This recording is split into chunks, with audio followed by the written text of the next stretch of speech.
back here on First Take. The Ravens having a tough time keeping the ship afloat with Lamar Jackson sideline. Baltimore dropped to 1-5 after losing to the Rams 17-3 on Sunday. That's 4 straight losses for the Ravens. Their worst 6-game start in franchise history, and now they head into a bye. John Harbaugh said post-game that he expects Lamar back for the team's next home game on October 26th. And the Ravens currently have a 25% chance to make the playoffs according to ESPN analytics. However, of the 358 teams to start the season 1-5 or worse, only 4 of those teams made the playoffs since 1933. Cam Newton, I got to start with you first because I know that you are a crazy ex with this Baltimore team. Do you still see them making the playoffs? Yes, yes, and it sounds crazy, but understand the reason why. Their margin of error has now shrunk smaller than an ant's pinky fingers. But needless to say, we have an opportunity still. Not because I love the Baltimore Ravens, it's because I love Lamar Jackson, especially if Lamar Jackson is healthy. The next 5 games by the Baltimore Ravens. Who do we have here, Ryan Clark? Chicago Bears. Who do we have here, Amina? Miami Dolphins. Who do we have here, Stephen Anthony? Minnesota Vikings. Hey, let's bring back Ryan Terry. With the reverse Terry, we got Cleveland Browns and we got New York Jets. Those 5 games right there, if you can find a way to get 5-5 again, oh my goodness. Not only do the Baltimore Ravens can change the ship, they still have an opportunity. They do still have an opportunity, but that's not the reason. Nah. The reason is because of the Pittsburgh Steelers. Talk to me. That's the reason that they still have an opportunity. The Pittsburgh Steelers last year lost their last 5 games. The last 4 games of the regular season and the playoff game to Baltimore. The year before that, they finished 500 over their last 6 games to end the regular season. Baltimore would not have a chance if we could rely and count on the Steelers from week 11 to week 17 to close the deal. That is what is going to determine what's going to happen in the AFC And what do you think North. will happen, Double Dutch Stephen A? Double Dutch Stephen A. Let me look at this right now. Yeah, tell me what will happen. Over the last 6 weeks, 7 weeks of this NFL season, the Pittsburgh Steelers play at Chicago, Buffalo, at Baltimore, Miami, at Detroit, Cleveland, at the Baltimore Ravens. I will pick the Pittsburgh Steelers to win the AFC. Ooh. They better not make me out to be a liar. Slow clap from I RC. will pick the Steelers to win the AFC North. But Cam is not wrong because history shows us over the last 2 to 3 years that the Steelers struggle to close. They got to close. I'm kind of emotional. You know what?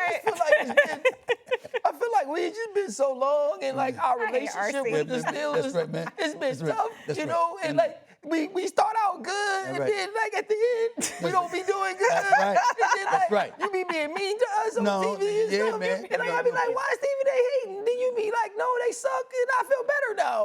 Gosh, I'm so emotional. Exactly. That's right. That's right. Try to get it out. Try to get it out. Cool. Try to get it You know out. what, though? You know what the biggest problem with what Cam is saying about the Baltimore Ravens is that it has to be mathematically correct.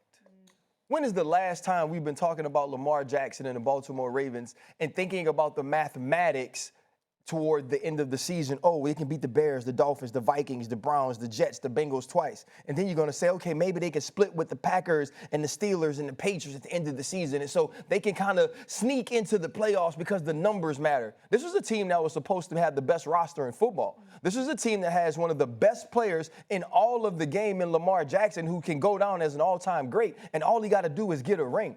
And we're talking about them in this same season. Can they mathematically make it to the playoffs? That's not the team that we started the season believing in. And so to me, this is already a failure, and they can make it to the playoffs, but they will not make any noise, and they will be home as much as we talk about the Steelers being home in week 1. May I throw a left turn? Sure. Can I go into the break reading this bump? May I do You that? want to- May oh, I do that for yes. you? May I read this bump? Alex. How losing a heartbreak in Carolina. Panthers picked up a huge 30-27 win over the Dallas Cowboys on Sunday. Panthers running back Rico Dowdle got his revenge against his old team, finishing with the Panthers' single-game record 239 scrimmage yards. After the game, Panthers social media having some fun at the expense of Stephen A. Should the Cowboys be on upset alert? I don't think so. McMillan, his first NFL touchdown. I saw Carolina come back against Miami last week, but that's Miami. Wide open man is Dowdle, and he's going to take it to the end zone against his former team. If that's the Dallas Cowboys, they putting up 40. Both offenses are just shy of 30. I just don't think that defense is going to be able to stop Dallas's offense. Wobbly throw, grabbed by Williams, and he gets swung down by Wallace for another loss.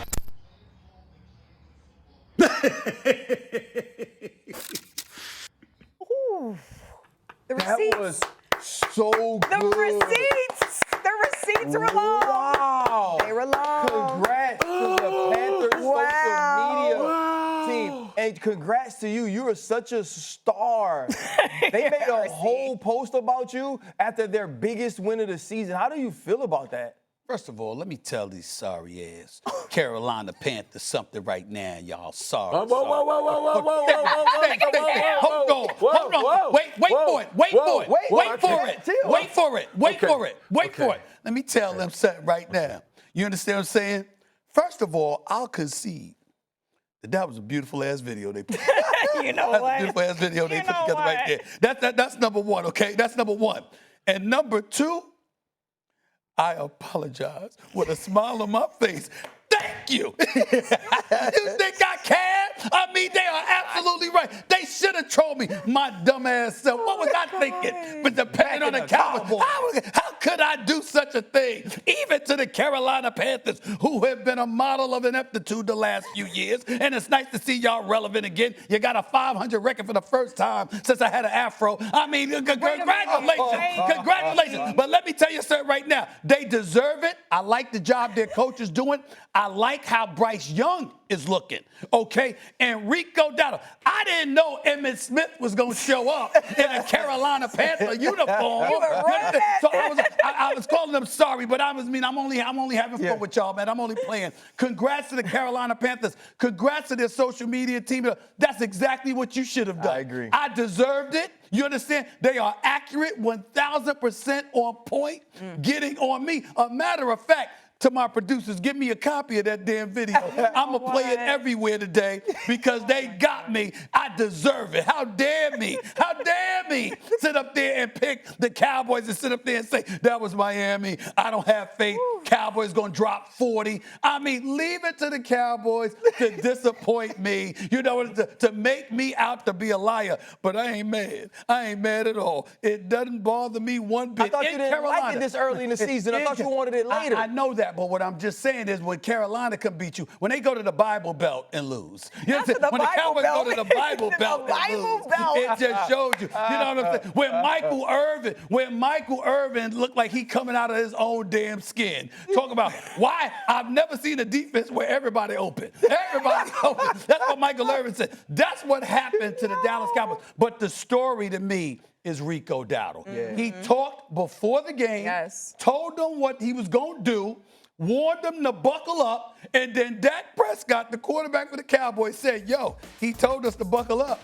And evidently we did it. It is what it is. Great video on y'all. I'm just messing with y'all. Y'all were right to get at me, Carolina. You did the right thing. Is 1,000% correct. They got me, y'all. Cam, I want you to jump in. Go ahead here. One on the Panthers, but also how big of a loss is this for Dallas, too? I'm gonna get to Dallas, but what I seen yesterday in Carolina was something that we need more of. And it takes bold activity. Rico Dowdle told people to buckle up and had everybody paying attention like, what you mean, buckle up? And when you start to see from the first play to the last play, he was running emphatically. He was running angry. He was running TikTok. He was running like his name was Rico. But Rico Suave, you dig what I'm saying? My boy was over there making big boy plays, and it was something that was commendable. And something that we have not seen in Carolina in a long time. When you have double trouble with D'Angelo Williams and Jonathan Stewart, Christian McCaffrey, Jonathan Stewart, myself included, those type of games is what got Carolina the phrase, or coined the phrase, keep pounding. Bryce Young, you played a very clean game, obviously throwing one interception, but at the same time, we need to build off of this game. Okay, enough said. Now, with Dallas, Jerry Jones had this statement to say: we have to stop the run. In the departure of Micah Parsons. And Jerry, what in the hell was that? When I'm looking at the stat line, Carolina Panthers had 216 yards, and Dallas Cowboys had 31 yards rushing. That ain't it. Now, the optimism of that is George Pickens is becoming a star. Yes, sir. And it's only right to say, what is that going to look like with CeeDee Lamb and George Pickens? I mean, what are we talking about here? When you look at the overall total yards, Carolina Panthers had produced 410 yards to Dallas Cowboys 292 yards. The inability to run the football and the unwillingness to stop the run is the reason why the Dallas Cowboys suffered their loss. One team had dogs, and another team didn't. Another team had puppies. Yeah, when Rico Dotto tells you, buckle up, you know what that's like? That's 12 o'clock. Y'all been at recess. Y'all was playing football. After Somebody school. got tackled too hard, and dude was like, hey, bro, when we get off this bus, it's me and you. And when Rico Dotto walked into the stadium, he was playing that Nuck If You Buck. He was like, we knucking and bucking and ready to fight. They didn't have the right music on. Right? And the way that they approached the game was physicality. You remember what Jerry said? Cam just talked about what Jerry said.